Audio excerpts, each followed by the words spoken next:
Assalamualaikum warahmatullahi wabarakatuh. Jumpa lagi dengan kami di channel Risalah Excel, tempat kita berbagi informasi, tips dan trik, juga pemrograman terkait dengan Microsoft Excel.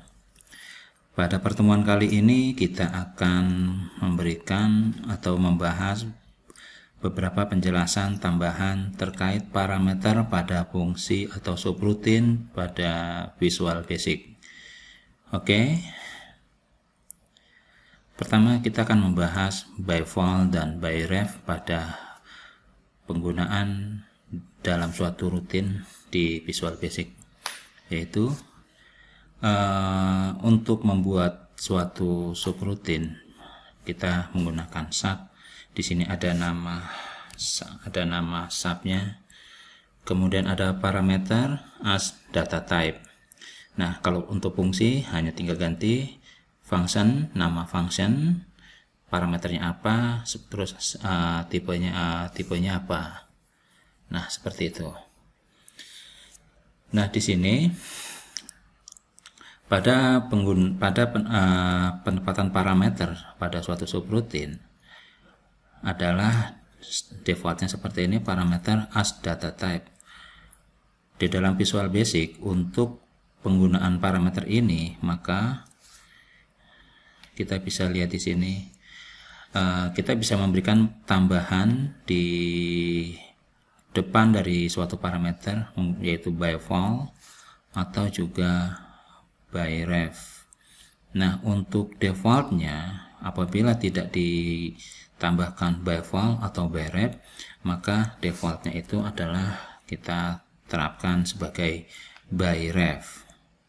Terus perbedaannya apa antara by val dan by ref adalah sebagai berikut. Untuk by val itu adalah variabel yang dikirimkan sebagai parameter tidak dapat diubah nilainya pada suatu subrutin.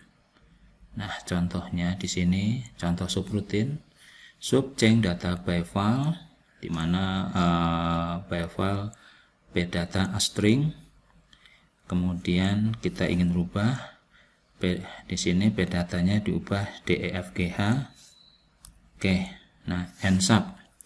Nah, kita akan memanggil dengan sub change data by val pada fungsi tersendiri, yaitu sub test by val, yaitu dem ptest val a string ptest val sama dengan abcdef.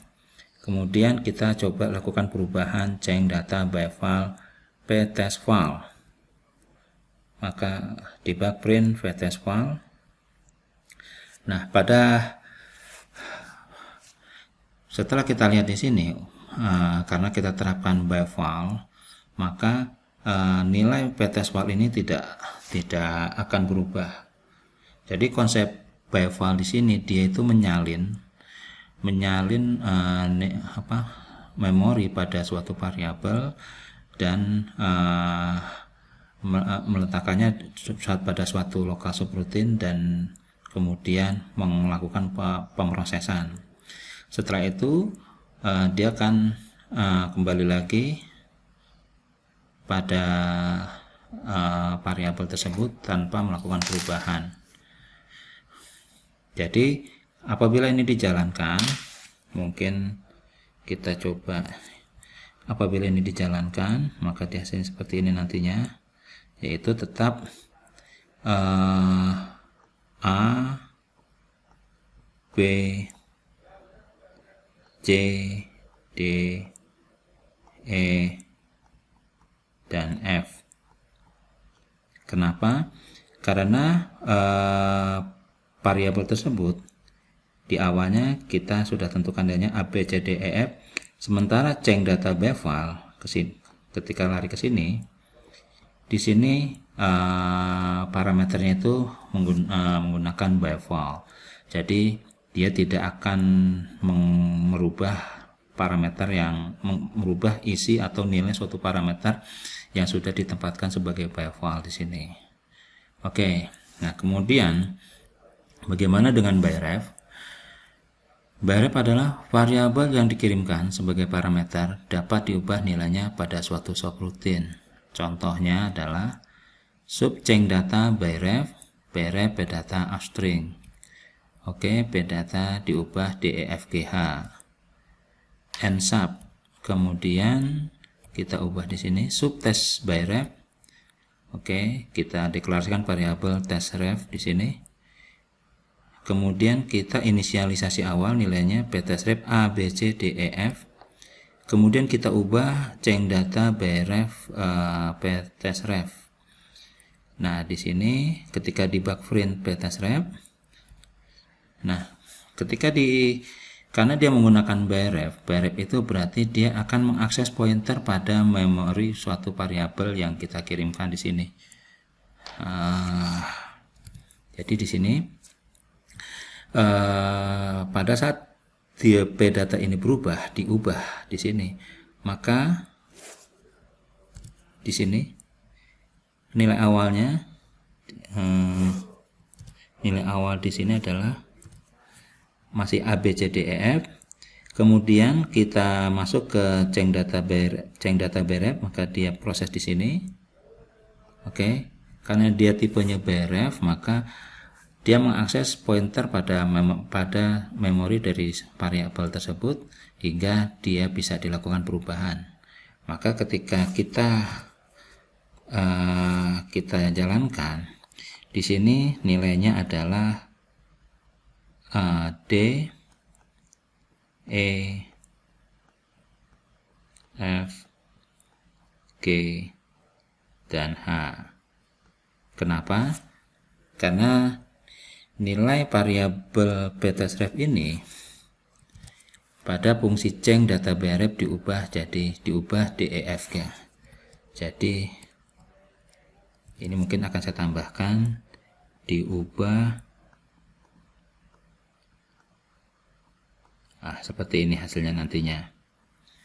Oke, demikian untuk by file vs by ref. Kita lanjut kembali. Penggunaan param array. Apa itu param array? Oke, kita lihat contohnya penggunaan param array di sini. Sub nama sub, parameter as data type. Kemudian di sini ada end sub. Oke. Nah, kita akan menambahkan param array di depan parameter. Nah, untuk param array maka di tipe jenis datanya itu haruslah array di sini. Jadi ditambahkan dengan kurung buka dan kurung tutup. Oke.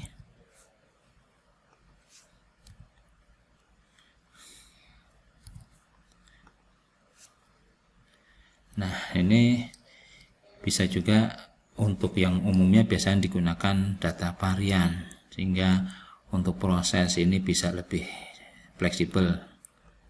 Nah, contoh penggunaan param array ini, setelah kita deklarasikan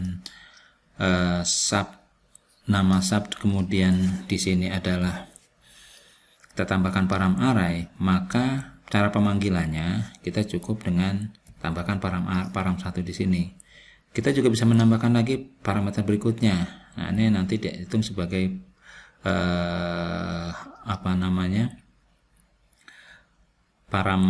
array dari parameter ini, dan seterusnya seperti ini, dan seterusnya sampai tidak terbatas, sampai dibatasi oleh limit dari parameter yang bisa dikirimkan pada suatu subroutine. Jadi seperti ini. Maka ini mana ini gambarnya sebentar. Oke, di sini ini adalah array kosong, array 1, array 2, array 3, array 4, dan seterusnya gitu. Nah, kemudian juga kita bisa, misalnya kita hanya ingin mengurangi pemanggilan parameter itu dengan seperti ini.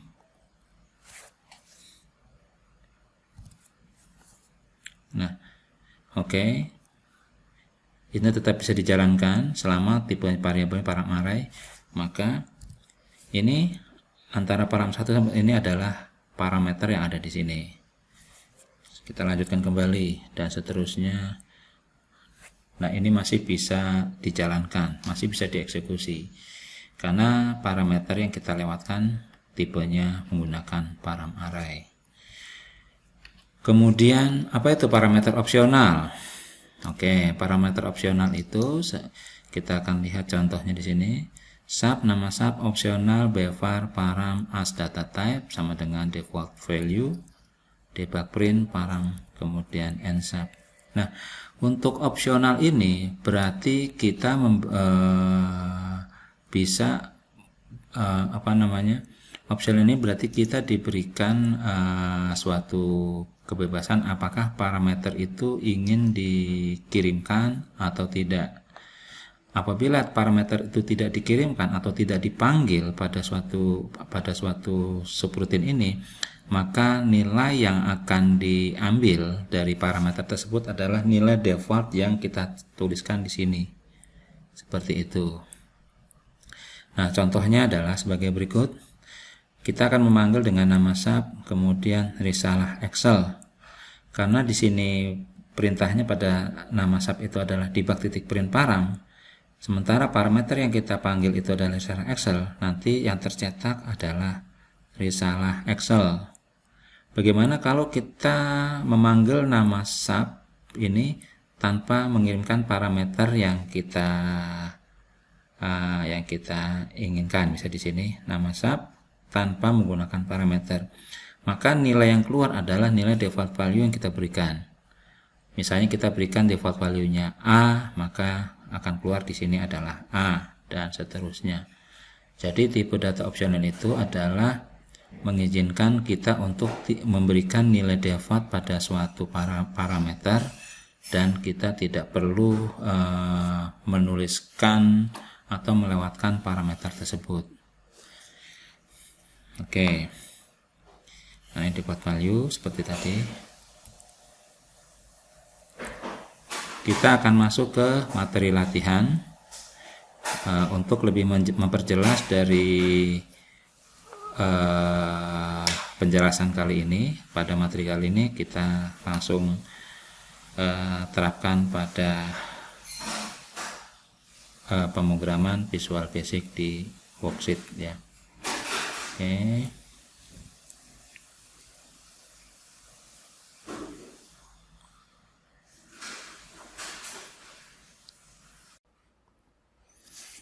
Kita sudah berada di lembar kerja Microsoft Excel.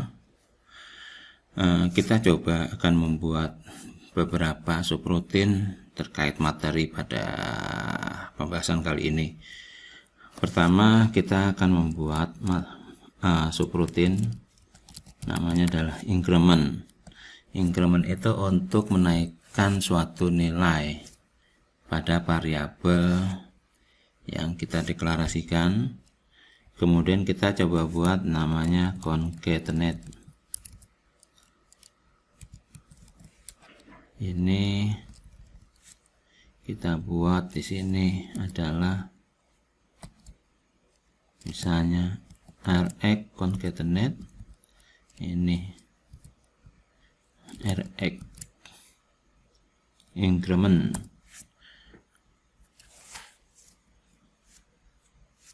Oke, untuk concatenate itu kita coba buat.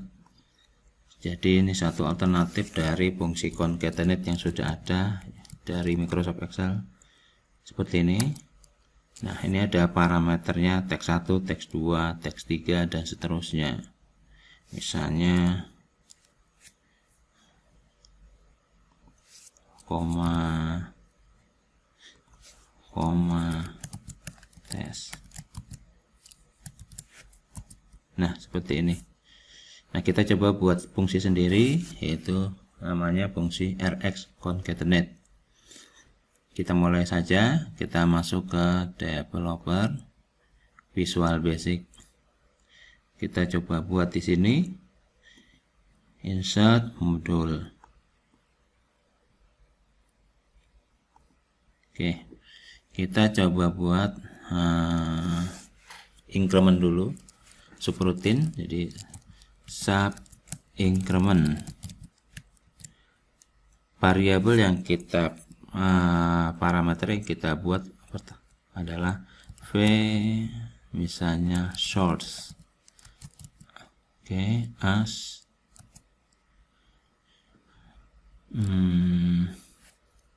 misalnya kita buat double.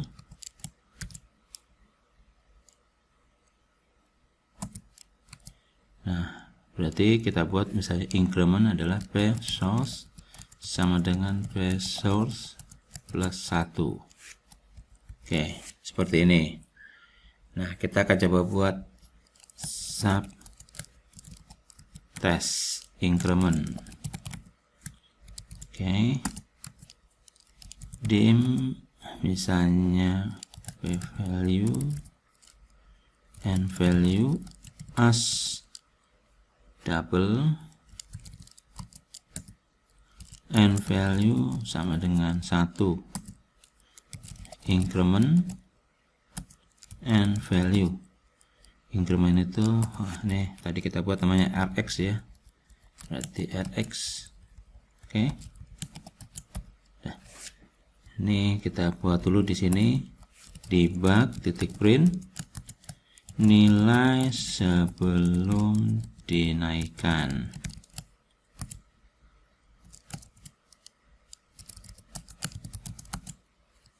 And value debug titik print nilai setelah dinaikkan and value. Oke, sekarang kita coba tes increment. Kita coba lihat di sini, nilai sebelum dinaikkan 1. Nilai inisialisasi kita kasih nilai 1, jadi maka disk keluarnya adalah 1 di sini. Kemudian kita jalankan subroutine yang sudah kita buat, rx increment and value, di mana and value di sini adalah p source sama dengan p source plus 1, maka tadinya 1 jadi 1 plus 1 jadi 2, hasilnya 2. Nah, misalnya kita tambahkan lagi rx increment and value. Kita coba jalankan lagi tes increment 1, 3, karena kita lakukan menaikkan nilai itu 2 kali. Nah, itu pada slide yang sebelumnya, apabila di sini tidak ada tidak ada informasi apa-apa mengenai parameter, maka parameter PSOS ini secara default dia adalah by ref. Nah, bagaimana kalau kita ubah by ref menjadi by val seperti ini? Oke, sekarang kita jalankan kembali tes increment. Oke, nilai sebelum dinaikkan 1, nilai setelah dinaikkan 1. Jadi pada saat by val, dia itu hanya menyalin informasi dari variabel yang kita kirimkan, dan hanya nilainya berubah hanya pada subroutine tersebut. Misalnya di sini n value sama dengan 1, kemudian rx increment in value, maka dia tetap nilainya tetap 1 tanpa ada perubahan. Seperti itu. Nah, ini perbedaan antara by ref dan by val. Nah, kemudian subroutine berikutnya yang ingin kita coba buat. Oke, sebelumnya sekarang bagaimana ini kita kembalikan dulu. Nah, kita akan buat lagi penambahannya itu dengan nilai counter. Jadi kita tambahkan di sini. Oke.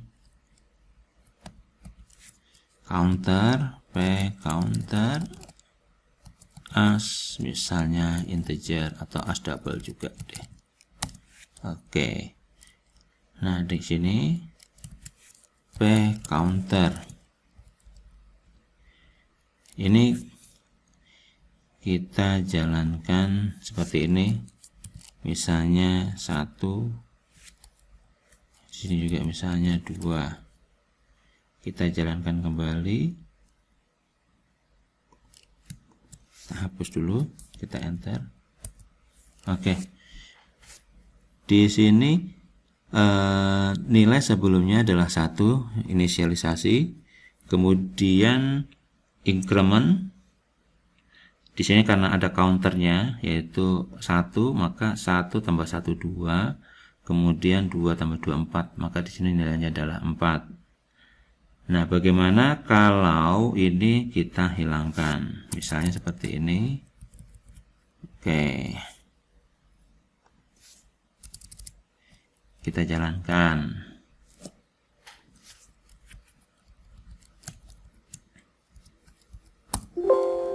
Nah, argumen not optional.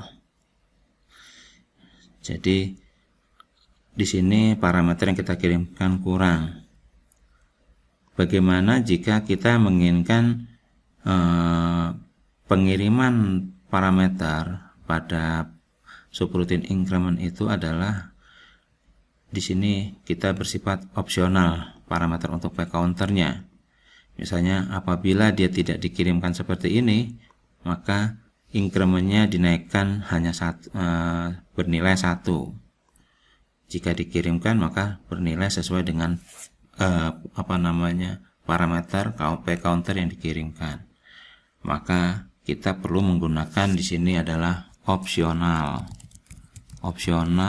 p counter as double. Nah, kita kasih nilai defaultnya adalah 1 seperti ini. Kalau sudah seperti ini, kita tinggal jalankan, kita enter. Nah, seperti ini. Jadi nilai sebelum dinaikkan 1, di sini adalah 1. Kita increment. Walaupun di sini tidak dikirimkan parameter opsional, tapi parameter p counter, karena di sini sudah kita tambahkan opsional dan nilai defaultnya ada 1, maka parameter itu akan variabel itu akan bertambah nilainya secara defaultnya yaitu 1. Kalau seandainya kita tambahkan di sini 10 misalnya, oke, kita jalankan kembali tes increment. Nah, nilai awal 1, kemudian increment defaultnya 1 menjadi 2, ditambahkan lagi di sini adalah p counter 10 jadi 12. Nah, itu dengan subroutine ini diharapkan teman-teman bisa memahami bagaimana penggunaan daripada by ref dan juga by fall, serta penggunaan daripada opsional pada parameter yang kita kirimkan. Kemudian yang terakhir adalah kita membuat fungsi di sini, yaitu fungsi concatenate. Rx concatenate sebagai alternatif dari fungsi concatenate yang dimiliki oleh Microsoft Excel, di mana diharapkan teman-teman bisa memahami alur logika dari pembuatan concatenate pada Microsoft Excel. Jadi kita langsung saja function Rx concatenate. Nah, untuk parameternya di sini kita kembali dulu. Oke. Nah, di sini ada parameternya itu adalah tag 1, tag 2, tag 3 dan seterusnya. Nah, ini pada materi pada slide yang sebelumnya ini adalah menggunakan param array. Nah, berarti kita akan membuat RX Content Connect dengan param array di sini. Yaitu kita masuk ke Visual Basic kembali, tambahkan param array. Oke, misalnya vSource di sini. Nah, untuk param array kita menambahkan yang namanya itu adalah tanda kurung di sini. Kalau kita hilangkan tanda kurung, misalnya seperti ini, maka param array must be declared as an array of variant. Oke, maka kita tambahkan begini. Nah, karena kita deklarasikan sebagai varian, kita tidak perlu lagi menambahkan S data type-nya apa, misalnya seperti ini. Walaupun kita tambahkan juga tidaklah mengapa, karena kita sudah deklarasikan juga sebagai varian di sini. Oke. Kemudian setelah kita tambahkan ini, maka kita bisa menggunakan RX concatenate-nya adalah dengan yang namanya itu L-bound dan juga U-bound, atau untuk mengambil indeks awal dari array dan juga akhir indeks array.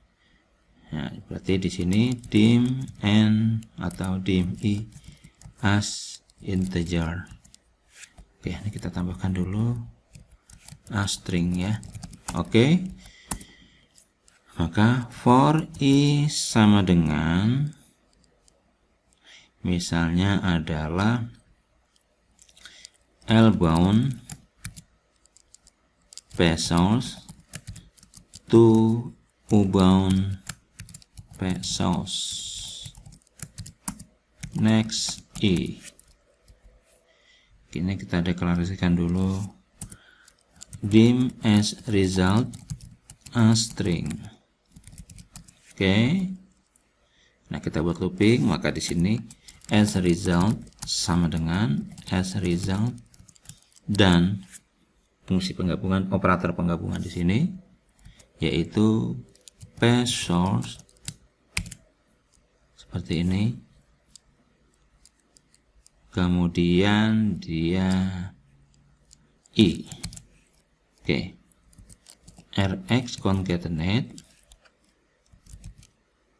sama dengan as result. Nah, kita bisa tes di sini debug titik print RX concatenate. Nah, nih param array as varian, maka kita bisa tambahkan misalnya risalah koma Excel misalnya, kita enter. Nah, ini muncul seperti ini, koma lagi, nah risalah Excel di sini.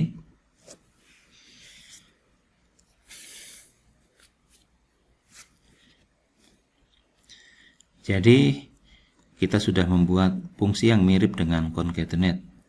Alur logikanya juga sederhana. Kita hanya mengambil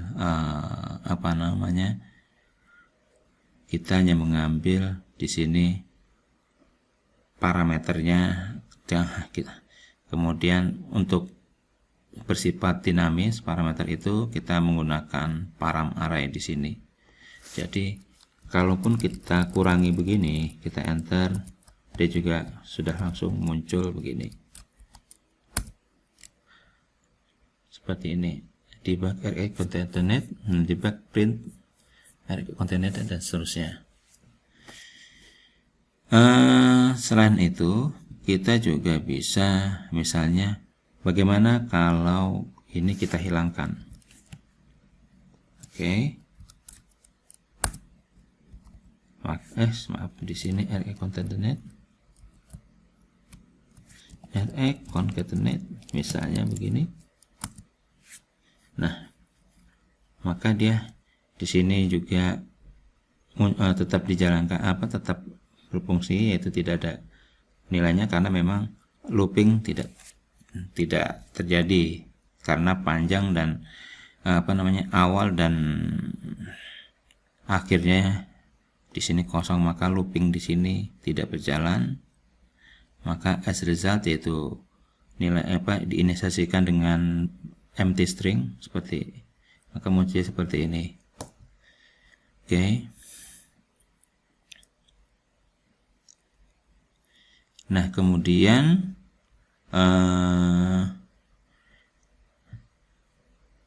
di sini kita coba buat satu lagi, yaitu misalnya adalah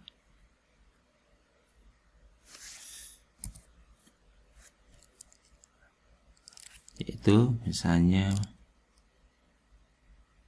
function calc atau ini as double.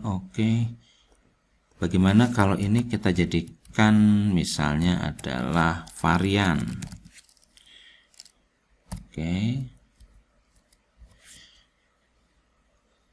Kita coba cek di sini. Nah, type mismatch di sini ya, karena counternya adalah missing. Apabila tipe data dari suatu parameter kita deklarasikan sebagai varian dan dia adalah opsional, maka jika tidak dikirimkan nilainya, yaitu di sini counternya, maka dia akan menghasilkan error, yaitu di sini type mismatch, dan ini juga di sini statusnya missing. Nah, kita bisa menambahkan yaitu statementnya, kondisinya dengan if is missing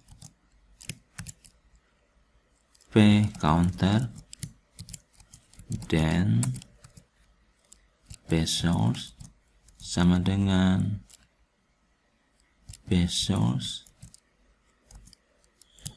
plus 1, else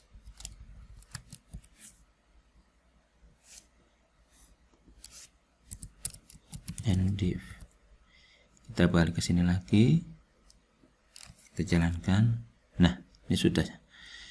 Jadi untuk mendeklarasikan parameter dengan tipe opsional dan juga varian, kita perlu cek kondisinya itu adalah apakah parameter itu dilewatkan atau tidak, atau dikirimkan atau tidak, dengan menggunakan is missing di sini.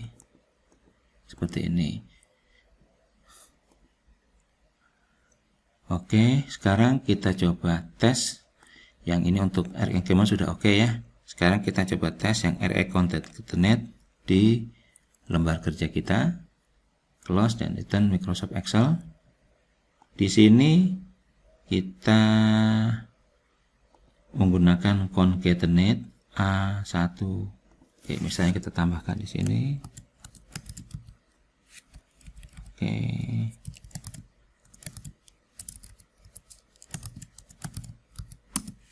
Nah, ini di sini. Nah, sekarang kita bisa menggunakan Rx concatenate sama dengan Rx concatenate. Misalnya ini koma ini koma seperti ini. Nah, kita sudah membuat fungsi sendiri, fungsi Rx concatenate yang mirip dengan fungsi concatenate bawaan dari Microsoft Excel. Untuk materi latihan kali ini saya rasa sudah cukup ya.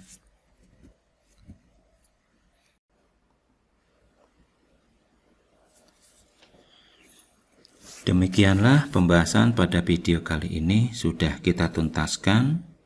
Bila ada pertanyaan, masukan, atau saran, silakan tulis pada kolom komentar di bawah. Jangan lupa bantu kami untuk subscribe dan share agar channel kami bisa berkembang nantinya. Terima kasih sudah menyaksikan video ini. Assalamualaikum warahmatullahi wabarakatuh.